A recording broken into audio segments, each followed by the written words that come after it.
Hello, everyone. Good morning from Brasilia.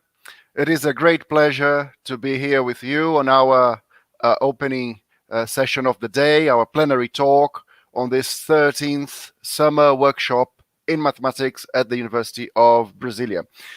Today, we are having our guest coming from very far, coming from Poland. It is a great pleasure to introduce you Professor Maria Ekiel-Jeżewska from the Institute of Fundamental Technological Research of the Polish Academy of Sciences. So Maria graduated in physics from the University of Warsaw and later on went to get a PhD at the Institute of Fundamental and Technological Research of the Polish Academy of Sciences. And she has been since a major player in the field of fluid mechanics and hydrodynamics. She is especially known for to be one of the key players in the development and popularization of this very rigorous and precise way of calculating hydrodynamic interactions, together with Professor Bogdan Cichocki and the late Professor Weinrib. And then she has collaborations with many people across the world, from the United States, France, Germany, and Brazil for some time. And in 2014, she received the very prestigious Belvederski professorship from the President of the Polish Republic. So without any further delay, I will give you Professor Maria Ekiel-Jeżewska. Thank you very much, Maria, for accepting our invitation. You can start your talk now. Thank you. Yuri, thank you very much. Thank you very much for inviting me for this great conference in mathematics. And I would like to say that I have a long-lasting experience in collaboration with somebody from Brazil, Dr. Gustavo Abade, and I really appreciate an opportunity to be able to talk to you, to visit you in Brazil, especially in these difficult pandemic times. Yes. Okay, so can I start my presentation now? Please go ahead, yes. Okay.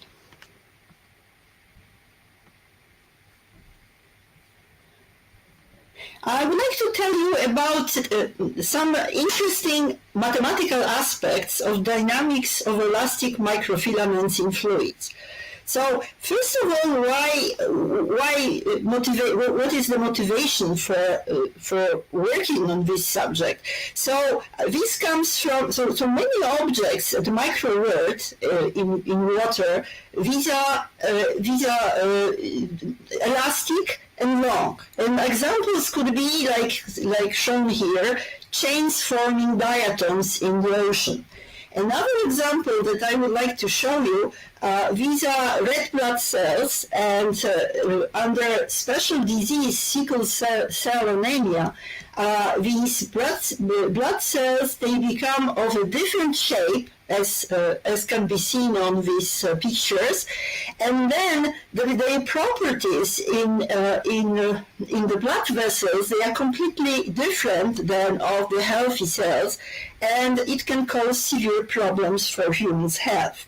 So these are one of many examples of flexible objects in nature, but what I would like to focus on, there are some mathematical aspects of the dynamics, and I would like to tell you something about elastic fibers in shear flow, as shown here on this photograph, on this picture, and also about I will give you some examples about on the dynamics of elastic fibers sedimenting under gravity.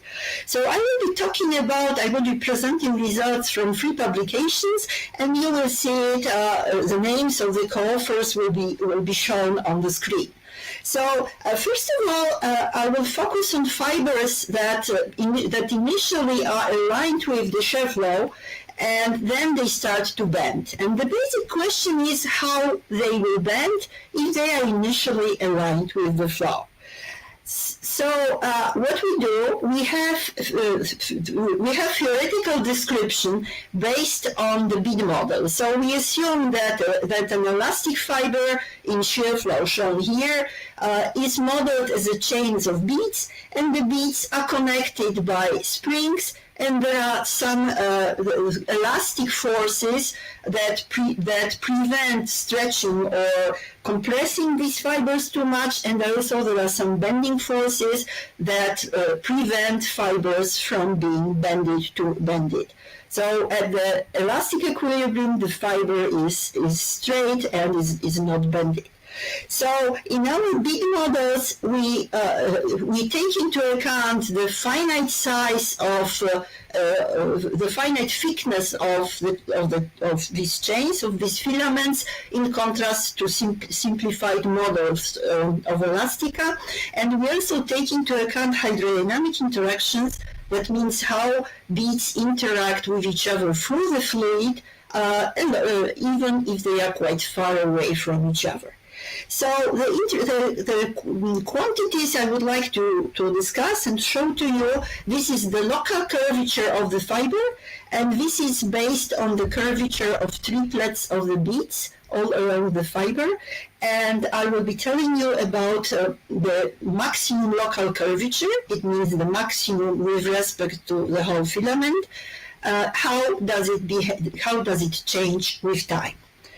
So this is the mathematical conference, so I will start from equations. So the fluid is described by the Stokes equations, and the beads are described in terms of Stokesian dynamics. We assume that the fluid sticks to the surface of the particles, so the surface moves of the particle moves with the same velocity as the fluid touching it, and the positions of the centers of each bead, they change in time according to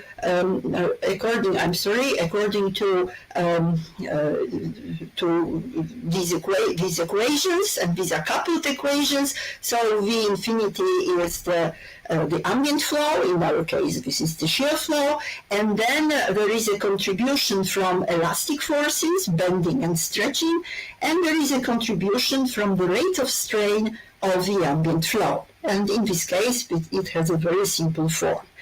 So the essential quantities to determine the dynamics, these are these mobility tensors, Cartesian tensors 3x3, translational, and translational dipolar one.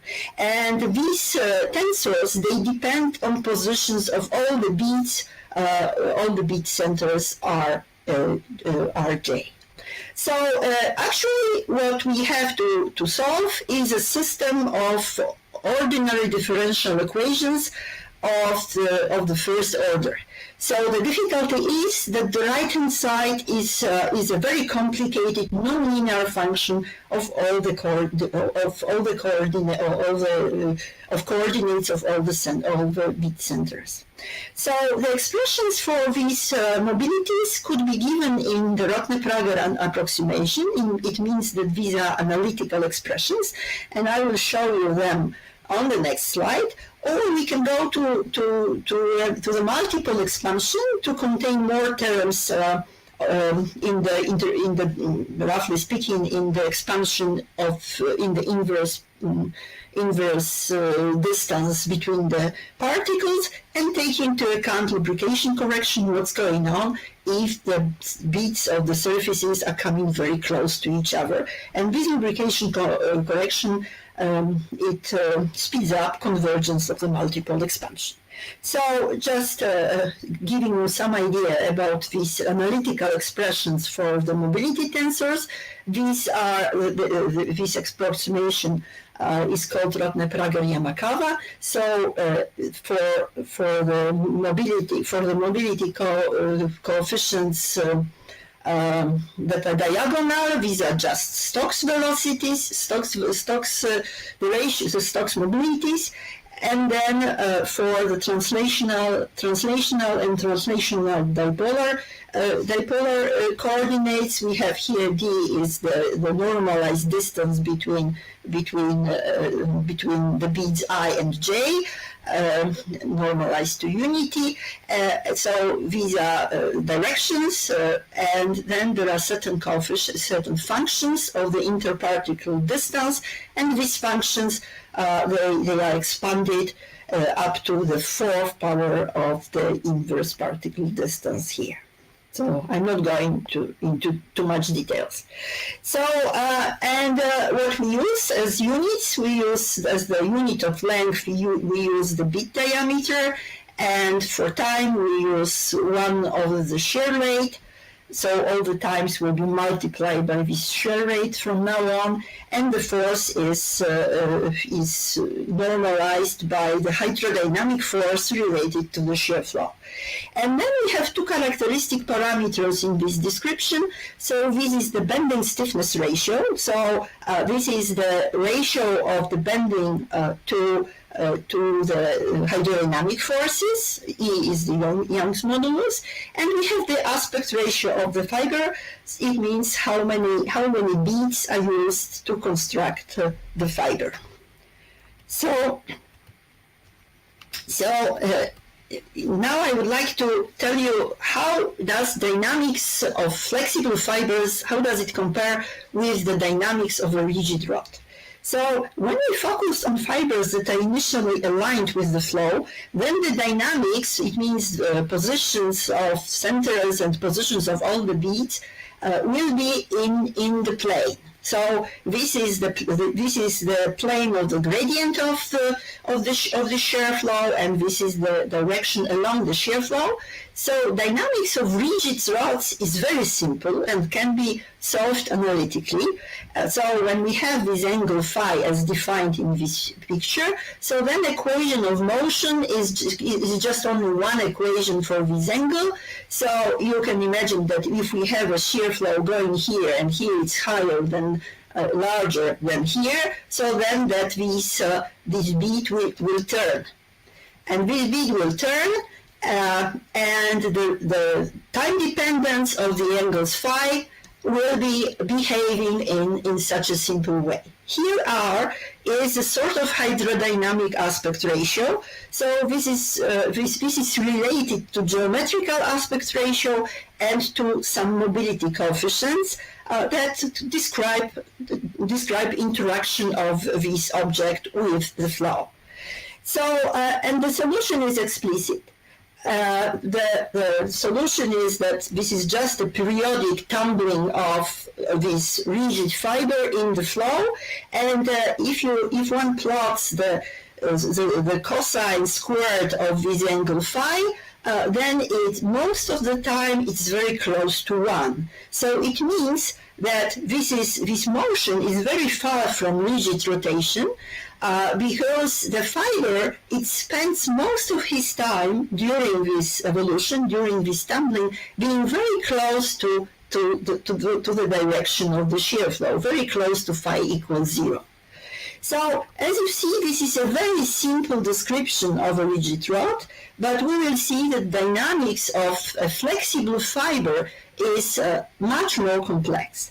And the basic mathematical difficulty is that when one would like to solve these equations for evolution of elastic fiber, then Jeffrey orbit of a straight filament is not a solution to the dynamics of a flexible filament. So then I would like to present a typical simulation to you. So a typical simulation, sorry for that. A typical simulation is shown here. So here there are consecutive snapshots from the evolution. So you can trace the numbers, and these numbers also illustrate that this flexible fiber would like to stay quite a long time being elongated with the flow. and then it starts to bend. And what is interesting, that bending, it originates from the fiber ends. So the maximum curvature that is plotted here, maximum curvature versus time, it's localized close to the fiber ends. And then when at the later stages of the evolution, the fiber, this region of the maximum curvature, it moves from the ends towards the center of the fiber. And at this position, at this shape, the curvature is at its maximum. And then very suddenly, in a very short time, the fiber again becomes straight and stays close to the direction of the shear flow for quite a long time. So this is sort of typical pattern of the evolution. But this pattern, it depends on the bending stiffness ratio and depends on the aspect ratio N. So, so for such a system, a number of scaling laws can be derived. And for example, we asked the question, what is the bending time? So how much time does it take for a fiber to develop such a shape, approximately to have these end-to-end being sort of perpendicular to the flow direction? And it turns out that this bending time, it scales like 1/3 of the bending stiffness, and this scaling is illustrated here in the logarithmic, in the log-log plot here. And then, so this scaling is good until this maximal deflection of the fiber end, it becomes comparable with half of the fiber length, because then the fiber does not have enough length to bend more. So, and this corresponds to these deviations from the straight line when the fiber the typical the size of the fiber end becomes comparable with half of the fiber length. And also when we can also have such a universal scaling that a divided by n to the power 3 is a certain constant. So this corresponds to comparing the bending time that scales like here with 1/2 of the Jeffrey period of tumbling period of this object, and this tumbling period is proportional to more or less to its length. So comparing n with a certain coefficient and a to 1/3, we get such a universal scaling of the initial stage of the bending. So, but I need to tell you that in addition to this local bending mode shown before, there are we observe also two other different modes of bending. So the second mode is the coiled mode. So if fiber is relatively long, or it is relatively flexible, so having a small value of this bending stiffness, then the fiber bends in a similar way as previously, but more, but then it does not straighten out again. And this is shown here. The curvature of maximum curvature increases, but then it does not go down. The fiber is coiled forever. And another mode, bending mode, is sort of global bending mode, because when the length of the fiber end becomes comparable with half of the fiber diameter, then the local character of bending is lost, and the fiber bends globally. And this behavior is observed for rather stiff fibers with larger values of A, or shorter fibers with smaller values of N. So then the question is, how does it look in a phase space of these two characteristic parameters of the motion. So here we have the phase diagram. So here we have in the log-log scale this bending stiffness and the aspect ratio of the fiber, this hydrodynamic aspect ratio. And here there are results of our simulations. These are two types of simulations, two different hydrodynamic models, one corresponding to the Rotner-Prager approximation and another one to these more precise multiple expansion corrected for lubrication. So essentially the results are similar. So one of the results of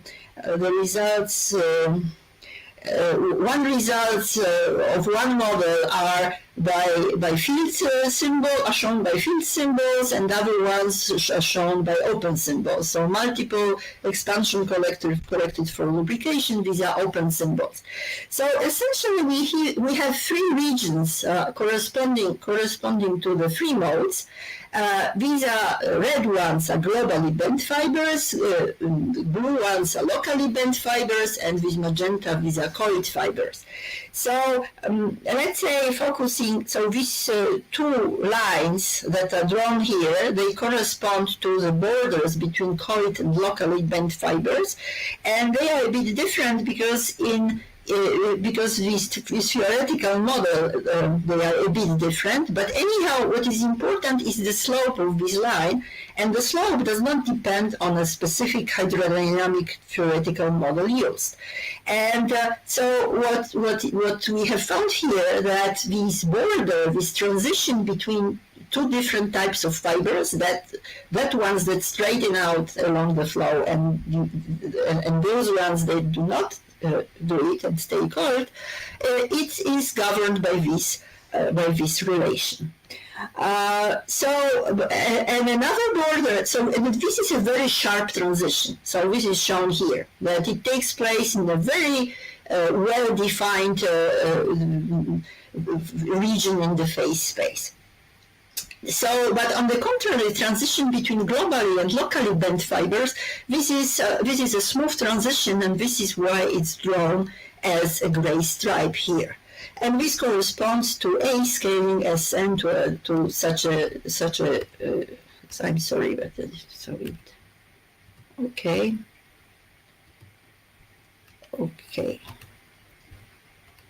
I'm sorry, my mouse is too sensitive. So this is quite a complicated picture, that we have three different modes and transitions between them. And moreover, this phase diagram could be enriched by the universal scaling of shapes. So when we look at shapes of the fibers at the time when the curvature is at the maximum, then for this curvature, we can plot this curvature, but now curvature multiplied by the fiber aspect ratio. So we want to have normalization of curvature as one of as the inverse of the fiber length, and then we have A divided by n to a certain power. Then all our results for different values of n and A, they collapse on a single curve for all values of n. And this is not only the curvature, the maximum curvature, but also shapes of the fibers. So here we drawn fibers that made of a different number of beats. So it means the aspect ratio is very different, and also the value of the bending stiffness is very different. But what is the same is the value of this scaling function, that is A divided by n to a certain power, 3.25. And as you can see, all these shapes, they look very, very similar to each other. And this scaling of shapes takes place both in the global bending mode and also in the local bending mode. So to summarize the part one, so we investigated dynamics of flexible fibers that are initially aligned with the shear flow, and we focused on early times. And because we started from very specific, very special initial conditions, initial orientation, then we studied motion that was in 2 dimensions. using three-dimensional dynamics, and also shapes. They were in a plane.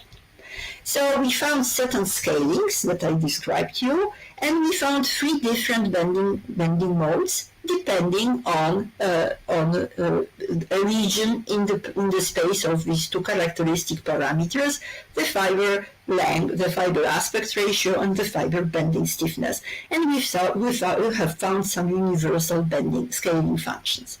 But you may ask question, come on, so what's happening for longer times? Is the dynamics repeatable? Are these periodic solutions, periodic tumbling, or not?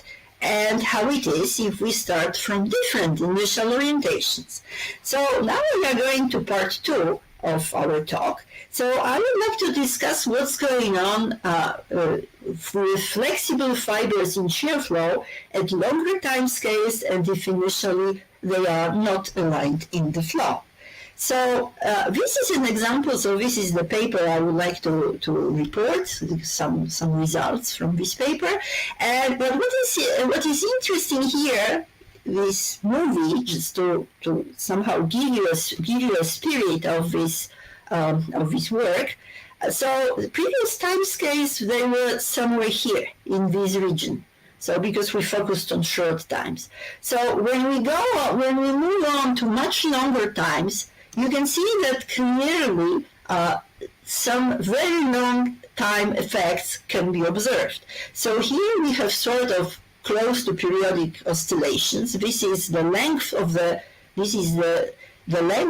end-to-end vector divided by the initial equilibrium length of this fiber. So the fiber extends, straightens out, coming to 1, and then is getting curled repeatedly. But as you can see, some of the end-to-end trajectories and also the pattern of variations with respect to time, it changes. So there are some modes that are close to periodic, but then this transient can move to another type of dynamics. So this illustrates complexity of the solution. So we have here I would like to show you just a movie from experiments of harassing and others. So these are actin filaments, and as you can see from this movie, if these actins are very short, they tumble periodically like rigid rods in a shear flow, and moreover, you can see from this movie that they do it in 3 dimensions. So what is the mathematical description of rigid rods that are stiff, that are not only stiff, they are rigid, they cannot deform. So again, for such rigid objects, the solution is known analytically. And these two angles, so theta is the angle of the fiber with respect to vorticity direction, and phi is the angle of the projection on the xy plane, and then the angle between this projection on the xy plane and the x-axis. So these are classical spherical angles, with the axis being the vorticity axis. R here is the hydrodynamic aspect ratio of the fiber. So as you can see, these equations are quite simple. With a very simple system of two first order differential equations, and there are explicit solutions. So you can see that there is a period. That the period is roughly speaking 2 pi times the aspect ratio. Remember, the time is multiplied by the shear rate everywhere. So here there are some trajectories of vis-a-vis solutions shown for different values of this constant c. So when we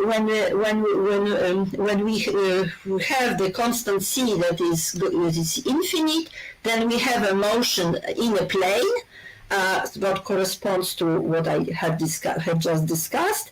And then if C is going to 0, the solution comes very close to the solution along the vorticity direction. So coming from here to here, we are decreasing the value of this constant C0.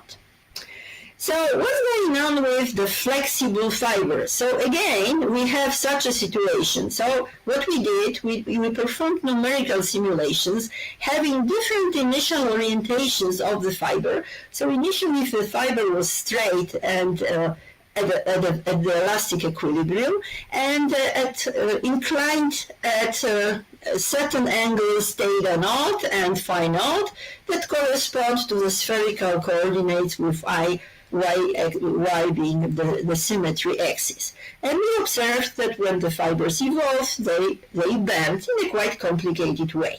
So I would like to show you again the movie, coming back to our actin filaments. So if now we have the actin filament that is much longer, it bends maybe in quite a complicated way. The shear flow is along this direction.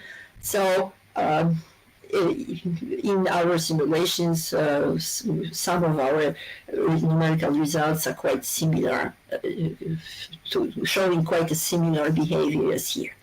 And you can see also watching this movie that these are not exactly periodic, because this fiber, when it tumbles, it forms sort of C shape.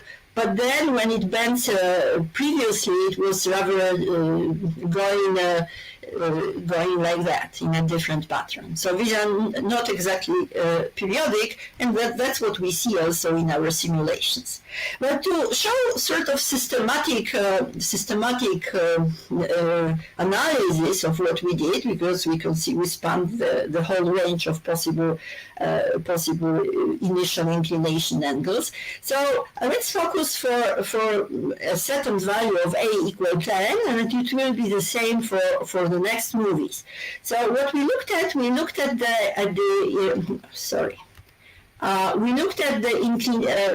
this spherical angle theta, and we looked at the length of the end-to-end vector in comparison to the initial value. So we've seen that the fiber periodically straightens out and then coils. And for a certain initial value of theta, we observed a systematic drift of the solution to reach this 90 degrees. So what I will show you here in this movie, so this is what is this final position of this fiber. So this fiber, starting from a certain inclination out of a plane, it tends slowly, gradually, it moves, starting from such a position, it moves towards the plane spanned by the flow direction and the gradient of the flow direction.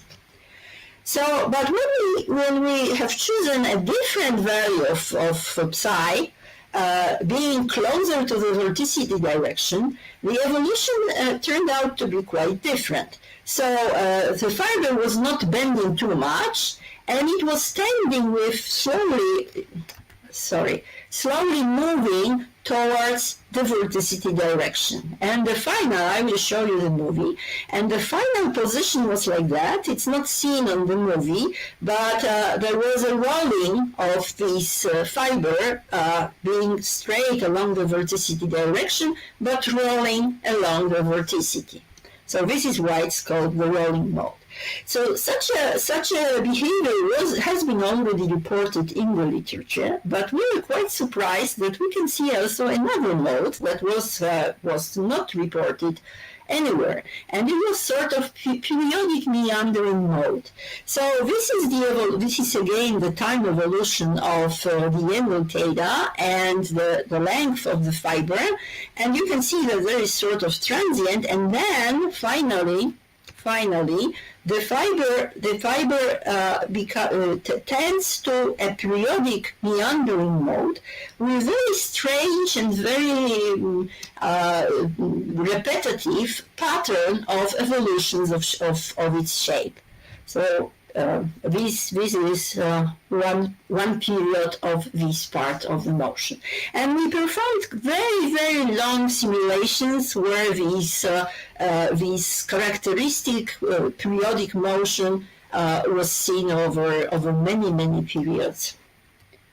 So these are again characteristic shapes in this meandering attracting periodic solution and the tumbling attractor. So this is a fully 3D periodic deformation of shapes, and this takes place only in 2D. So this, in a sense, corresponds to what I discussed in the part 1. So now I would like to show you I would like to show you trajectories of the end-to-end vector. So how is it? We have one point of one end of the fiber fixed here at a fixed position, and we are looking at the trajectory drawn by the other end of the fiber. And as you see, this is this trajectory. Now it's going.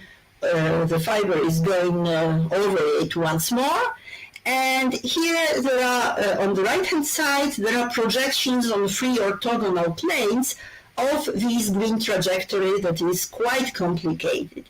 And for a comparison, we have also the rolling mode, and the rolling mode is just a point here, because the point the other end of the fiber, it does not move, and in the red color we have the motion in the XZ plane here. So it can be clearly seen that this is a two-dimensional motion. So in a sense, what we observe, this is sort of orientational order of the fiber trajectories and also of the fiber shapes, different for these 3 different modes. Observe all of them for the same value of A. So now for a comparison, I would like to show you how much it differs from these Jeffrey orbits. So in case of having a rigid rod, so here there are two Jeffrey trajectories that are drawn here using the same projections, but the scale is different. And for a comparison, we have this green trajectory of the end-to-end vector. So you can see that the motion of a rigid rod is just back and forth along one of these black trajectories. So this is very different and much more simple than what you observe for a flexible object. So now the question is, how about what is the range? Because I just gave you some examples, but I also told you that we performed sort of systematic analysis. So here there are attractors for different initial orientations. So here is our phase space of initial orientations. So this is again for A = 10. So we spanned the whole range of the angles, and every simulation is marked by a dot. But the color of the dot, it indicates what will be the final attractor to which this initial orientation leads. So red color corresponds to the tumbling mode, to these two-dimensional oscillations. This is this meandering mode, of a very complex sequence of shapes, and all these initial orientations, they lead to the fiber that is oriented along vorticity direction in the rolling mode, and being straight in the rolling mode. So you can see that there is a sort of very interesting separation of the initial inclinations, initial orientations that lead to very different dynamics later on. And these two black lines, they correspond to two specific Jeffrey trajectories with specific values of this constant C0 I was showing you on using the equations. So on the next slide, I would like to show you how the trajectory looks like. So for one of these points, for one of these initial orientations from this region, we have drawn trajectories of the fiber in this space of angles. And as you see, this trajectory remains more or less within this range between two different Jeffrey orbits of reference orbits of a rigid fiber. So now the question you may ask, how about trajectories of starting, let's say, from this point? And this is also very interesting and will be shown on the next slide. So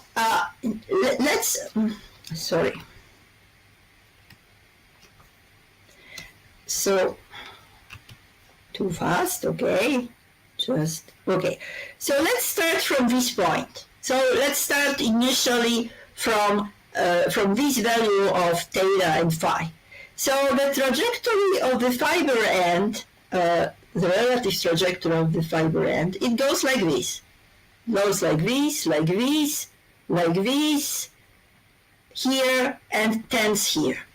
So this is just a single trajectory. This shows evolution of the fiber for a single initial configuration.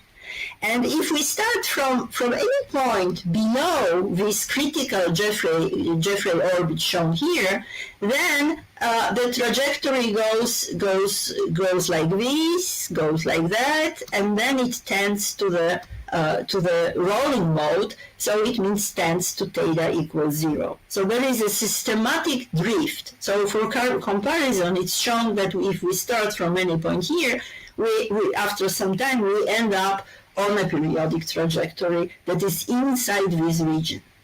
So what is interesting that we can describe such a trajectory, but sort of effective Jeffrey orbit with this coefficient C varying with time exponentially. So this constant C grows exponentially with time in case of the red mode, of the tumbling mode, because at C equal infinity, remember that we are at the planar motion, or it decreases exponentially with time when we go to the rolling mode, being aligned with the verticity direction. So, and this is a very good approximation. This is not exact, but this is an approximation. So, and how it is when we change the bending stiffness. When we change the bending stiffness A, so this is what I described you for A equal 10. The behavior, it might change essentially. So here, for example, we are at a lower value of A, and then almost all the initial orientations, they lead to the rolling mode. They tend to align with the verticity. And when we go to higher values of A, then what we observe that most of the fibers they tend to the flow gradient plane, and there is very few fibers that tend to roll against along the verticity direction, and this meandering mode it completely disappears here. But these are just examples, and if we change, especially when we go to more stiff fibers, then we observe more periodic orbits of a different nature with different sequences of shapes, and the dynamics is indeed very, very complex when the fibers are very, very flexible. So now I would like also to come back to these transient modes. I would like to show you this transient mode. So here is the meandering mode, and here is what can be observed at the beginning.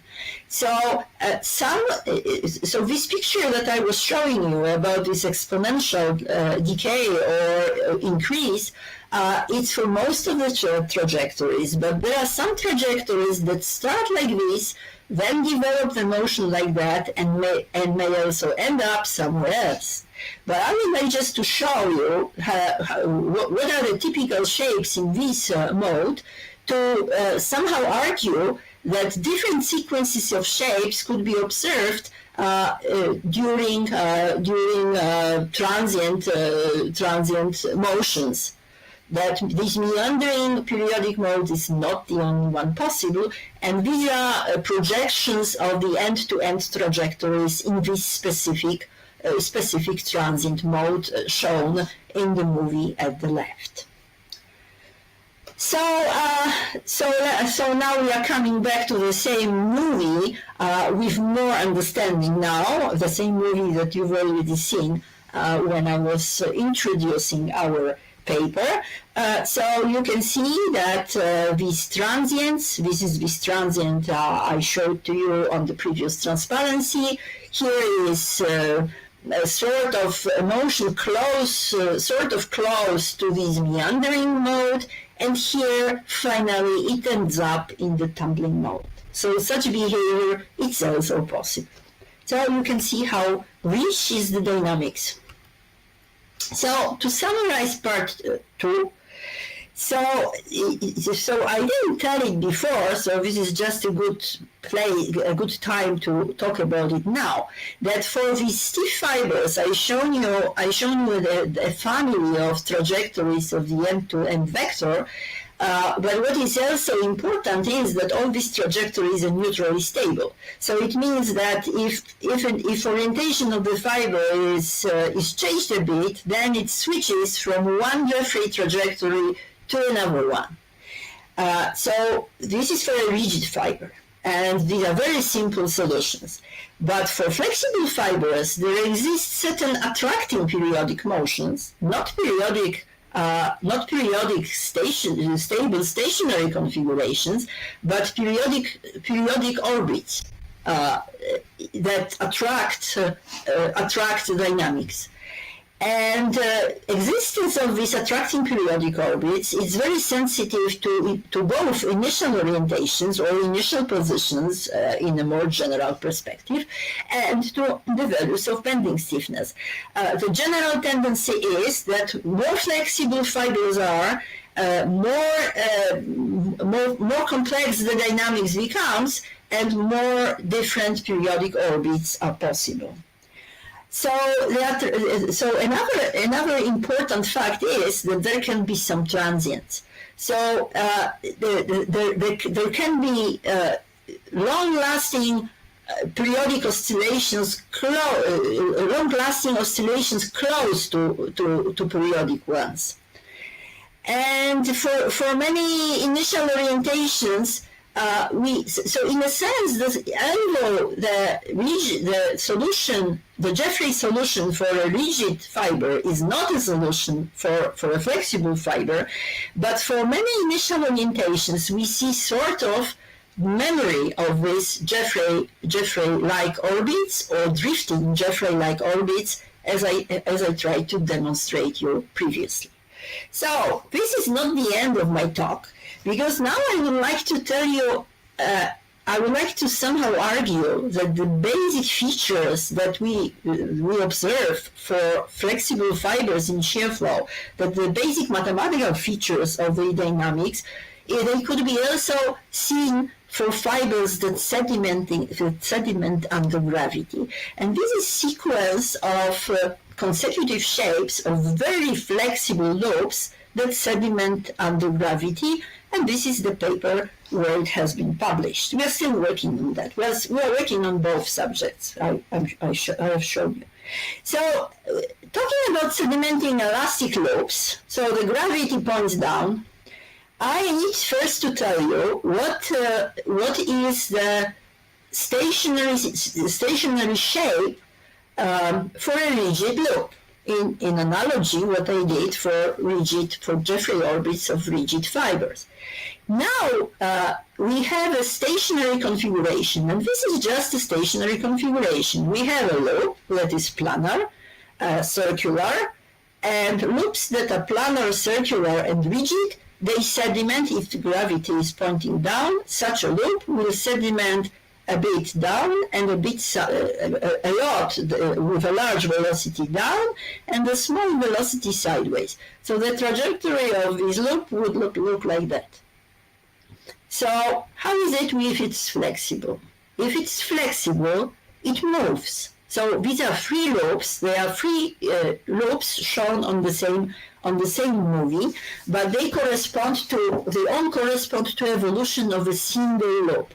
So single loop, its shape is close to planar, but it's not exactly planar. And because of this deviation from the planar shape, this loop prefers sort of specific inclination. So these three loops, they have different values of the bending stiffness. Non-bending stiffness is the ratio of bending forces to gravitational forces. Gravitational, of course, with buoyancy subtracted. So depending on the stiffness, these loops, they prefer certain orientation in space. And this happens for fibers that are relatively more stiff, for loops that are relatively more stiff. So, and now there is a zoo of different initial periodic configurations. We are going to loops that are more elastic. And I would like to show you different movies. I will also put these on for a comparison, right? So as you can see, these loops initially being perfect circles that are inclined at certain small angles, but then they can develop very different periodic motions. They can be attracted to different periodic motions. See, this shape is frozen and it just rotates. And this shape, it's not frozen, this shape deforms. This shape also deforms. And these ones, more stiff, they tend to certain inclined positions. So the dynamics is very rich, and moreover, we can observe different attracting periodic motions with different shapes for the same value of A, depending on the initial condition. So, what I wanted to demonstrate you during this talk is that dynamics of flexible fibers and fluids is very, very complex and very different than dynamics of rigid objects.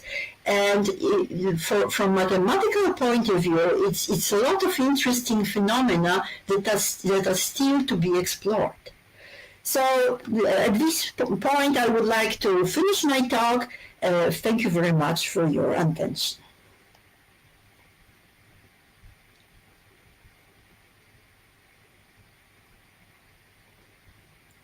Can you hear me now? I think so. Yes. This was very, very nice, Maria. Thank you so much for these cool simulations and this analysis. These are really, really interesting pieces of work that you've shown us. So may I tell everybody now that please ask your questions on the live feed. I will pass these questions to Maria as they appear, okay? So let me start with the question by Danielle. So Danielle is asking the following question, Maria.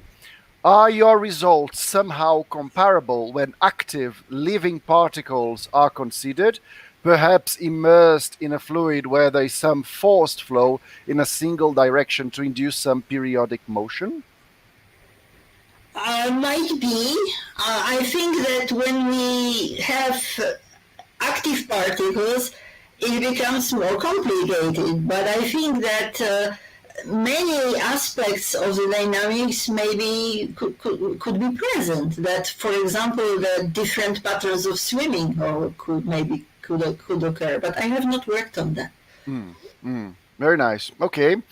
We have a question that is in two parts by Draga.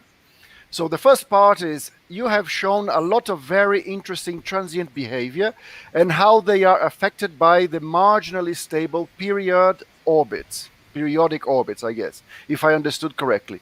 So the second part, does that mean that due to the unavoidable perturbations in any experiment, we are unlikely to observe any stable behavior of the system? So, answering the first question, I have to tell that we are still working on this subject. So if you would like to somehow contribute with your experience, we are very open to collaborate with you. I know what actually the structure is so complex that we have not investigated all the mathematical difficulties and all the mathematical properties of these motions. So I cannot answer your question. I don't know which are marginally stable or which are not. And answering the second question, so could you repeat, Yuri? Yes. Does that mean that due to the unavoidable perturbations in any experiment, we are unlikely to observe any stable behavior of the system? So I think that the answer is very complex, because I know examples of, let's say, even motion of free particles that is chaotic. So everything is related to chaos as well. I was not saying that. But sometimes, definitely there are some bifurcations, and definitely there are, I know examples of systems where there are several attractors. So I wouldn't say that it's not possible to observe stable motions. There are some attractors, and I think if we can observe in our numerical simulations that there are some periodic orbits, then in a sense they are stable, because they do not break up. They stay. We did not perform sort of Flagella analysis. I performed only once Flagella analysis about a system of free particles. It could be done in principle to study if these motions are indeed stable. But if they can be observed in numerical simulations, I'm pretty sure they can be also observed in the experiments. But for some systems, there are some systems where there is no stable, like for free particles, what I mentioned. There is no stable periodic motions. There are unstable periodic motions, and they cause that these particles, when for different initial conditions, when they come close to these unstable periodic orbits, they are somehow attracted for some time, but then they move out. And this causes sort of chaotic scattering, that the system can stay together for a very long time, and then it destabilizes sort of randomly, chaotically. So I don't know if it answers your question. Very good. So before we see, we wait for all the questions. I have a quick question for you, Maria. So how do you keep so it's a more technical question in terms of your simulations. How do you keep your particles together in a fiber?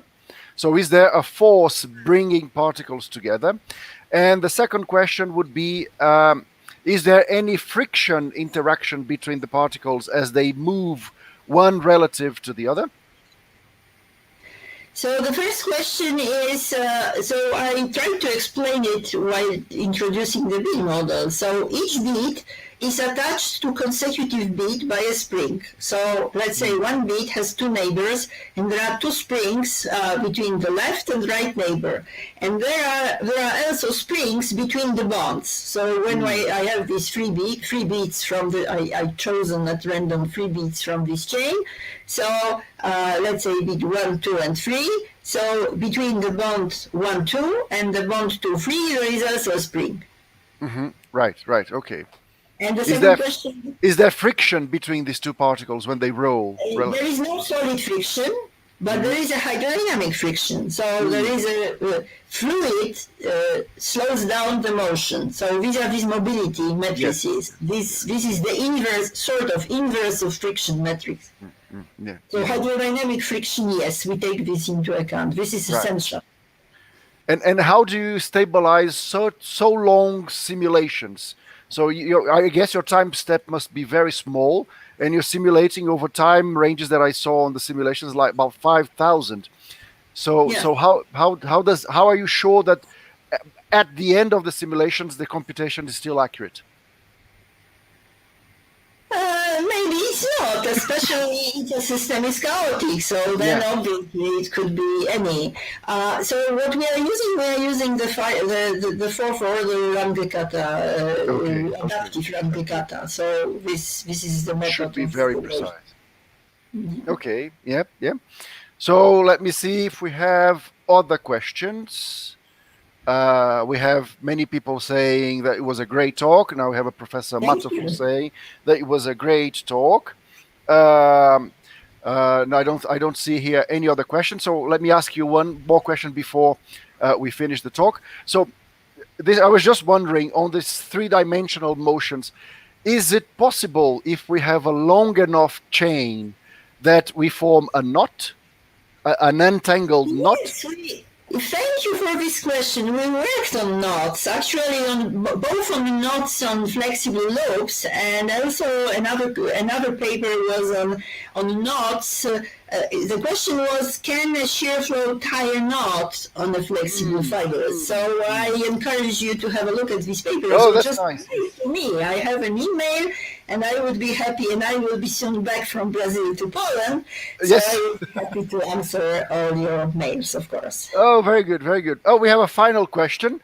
Danielle is asking, do the beads rotate independently of the whole, of the fiber? It's a good question, because our model gives interesting results, but still there could be done some improvements. We do not put constraints on the beads, and the beads can rotate a bit that is not desired. But the way to somehow eliminate or reduce the effect of this artifact of the model, we put these beads initially very, very close to each other, and the lubrication layer of the fluid between these two beads, it somehow, in a sense, it glues these beads together and does not allow them to rotate too fast. But of course, this is not a very strong side of our model. Thank you for the question. Okay, very good. So I think we don't have any further questions here. I would like to thank you, Maria, once again for such a wonderful talk. Thank you very much for participating in our workshop in this plenary lecture. And before I see you all off, let me just remind you of two things. Now we have a coffee break, and you are all invited to come to our spatial chat platform where Maria and I and other people will be. So if you want to ask more questions in a more informal environment, please log on to that chat platform. It will be a nice experience.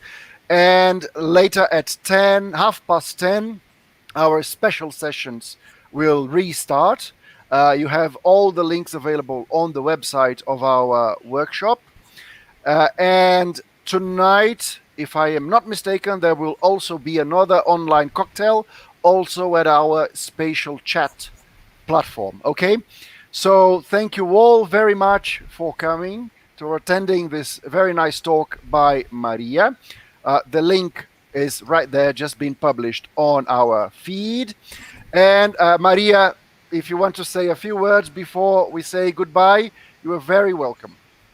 So thank you very much for such a wonderful invitation, and I really enjoyed talking to you, and I would like to wish you all the best with your work and with your life in these difficult times. Thank you so much. The same to you, and I hope next time we can bring you to Brasilia and have nice live discussions, tete-a-tete, as we would say. Sure, okay, so yes.